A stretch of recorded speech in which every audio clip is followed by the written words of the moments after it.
আসসালামু আলাইকুম প্রিয় শিক্ষার্থীবৃন্দ। তো তোমরা যারা রাজশাহী বোর্ড শিক্ষার্থী রয়েছ, তো তোমাদের যে অর্থনীতি প্রথম পত্র এই পরীক্ষাটি কিন্তু স্থগিত করা হয়েছিল।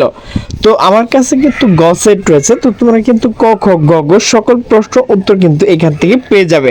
তো আমি শুধু তোমাদের উত্তরটুকু বলে দিচ্ছি। একের হচ্ছে খ, দুয়ের হচ্ছে ক, তিনের হচ্ছে খ, চারের হচ্ছে ক, পাঁচের হচ্ছে গ, ছয়ের হচ্ছে ঘ, সাতের হচ্ছে খ, আটের হচ্ছে ঘ, নয়ের হচ্ছে গ, দশের হচ্ছে গ, 11 হচ্ছে ক, 12 হচ্ছে ক, 13 হচ্ছে নিচে কোনটি সঠিক খ, 14 হচ্ছে ক, 15 হচ্ছে ঘ, 16 হচ্ছে ক, 17 হচ্ছে ঘ, 18 হচ্ছে খ, 19 হচ্ছে ঘ, 20 হচ্ছে ঘ, 21 হচ্ছে ক, 22 হচ্ছে ঘ, 23 হচ্ছে খ, 24 হচ্ছে ঘ, 25 হচ্ছে খ, 26 হচ্ছে ঘ, 27 হচ্ছে ঘ, 28 হচ্ছে নিচে কোনটি সঠিক ঘ, 29 হচ্ছে ক, 30 হচ্ছে নিচে কোনটি সঠিক ঘ।